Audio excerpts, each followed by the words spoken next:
la tendencia a superar nuestros propios o nuestras propias limitaciones humanas en todo orden, eso sería, para estos, llamémoslos filósofos entre comillas, la libertad. Evidentemente que es una libertad diabólica. Uno no puede no pensar enseguida en aquella tentación con que la serpiente engañó, sedujo a nuestros primeros padres en el paraíso, con aquellas palabras que todos sabemos: seréis como Dios, porque Dios es el ser infinitamente libre, el absoluto, soluto ab, independiente de todo límite. En cambio, la criatura, es decir, el ser racional, el ser inteligente, el ángel, del cual aquí no hablamos ahora, y el hombre, del cual hablamos, el hombre, por ser criatura, como toda criatura, es limitada. Y cuando Dios dice al crear el hombre, hagamos al hombre a nuestra imagen y semejanza, dice imagen y semejanza, no dice a nuestra identidad, a nuestra igualdad, lo cual sería imposible, sería absurdo, no puede haber dos dioses, una contradicción metafísica. Semejante a Dios quiere decir un ser libre, así como Dios es libre, pero bien entendido que la libertad humana, repito, por ser creada, ya es limitada.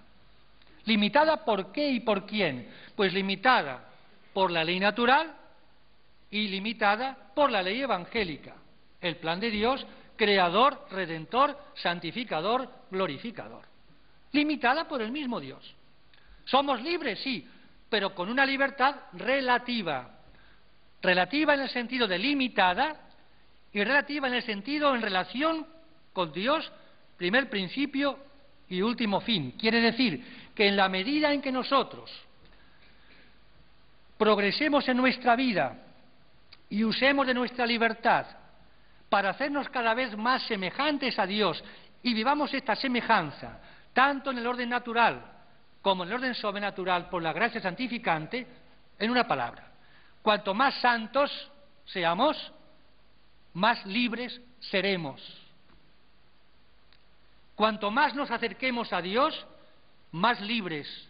Cuanto más nos alejemos de Dios por el pecado, que es la esclavitud, menos libres, más esclavos.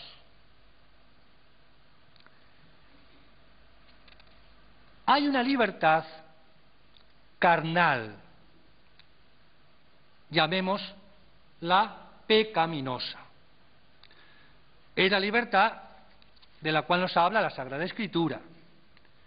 Por ejemplo, San Pedro en la primera carta, capítulo 2, nos habla del abuso de la libertad, sirviéndonos de ella como cobertura de la maldad, como pretexto para obrar mal, como pretexto para pecar, como pretexto para ofender a Dios.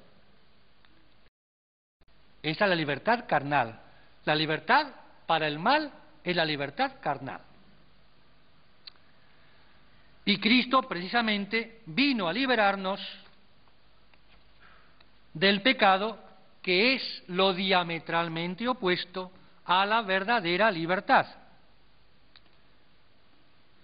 Vosotros, dice San Pablo en la carta a los Gálatas, capítulo 5, vosotros habéis sido llamados a la libertad. San Pedro añadirá, decíamos hace un momento, pero cuidado con tomar la libertad por pretexto para servir a la carne. Ese es el abuso de la libertad. Es como el borracho. Yo me emborracho porque soy libre.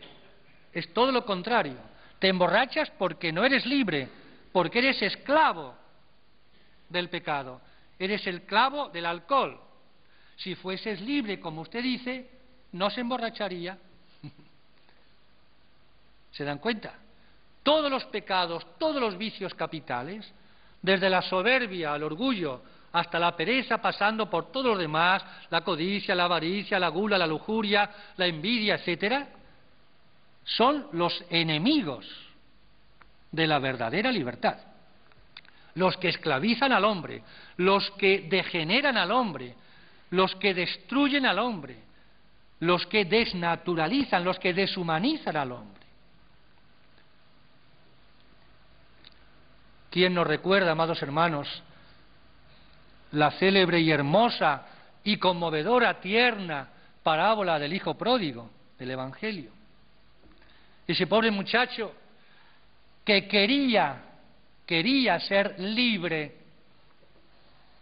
y que creía ser libre abandonando la casa paterna, para lo cual pide a su padre la parte de herencia que le corresponde, viviendo con malas compañías, con malas mujeres, hasta que se quedó en la miseria, hecho un verdadero asco, y no podía ni siquiera comer, no le dejaban comer la comida de los pobres cerdos que tenía que apacentar porque se moría de hambre. Y entonces empezó a reflexionar. Entonces se dio cuenta qué equivocado estaba y en qué consistía y en qué no consistía la verdadera libertad. El pecado lo hizo esclavo, le robó, le mató la libertad.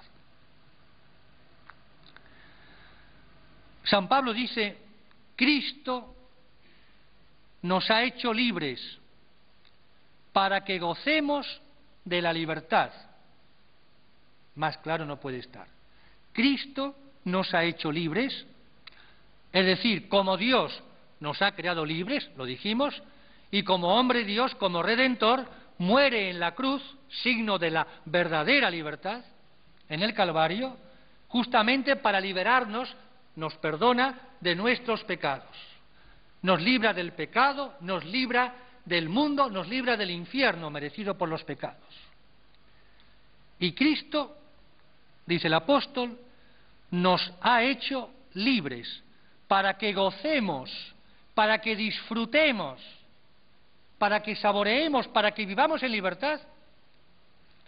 El cristianismo, lo dijimos, es la religión verdaderamente de la libertad, la religión de los hombres libres, de la libertad de los hijos de Dios, es decir, de los que viven en gracia de Dios, más aún en la plenitud de la gracia, que son los santos.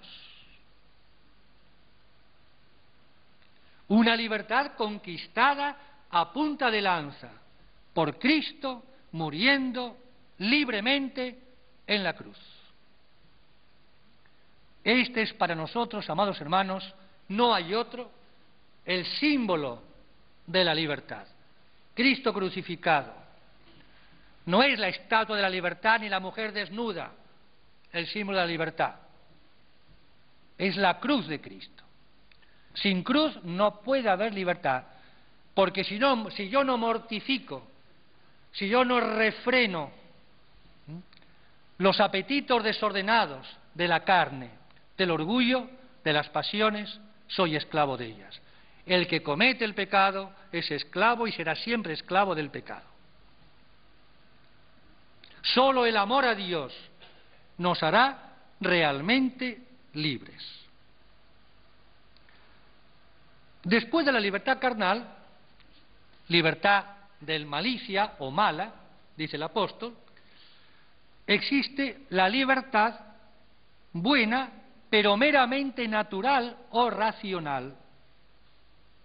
Libertad buena, que obra el bien, pero en el orden meramente natural.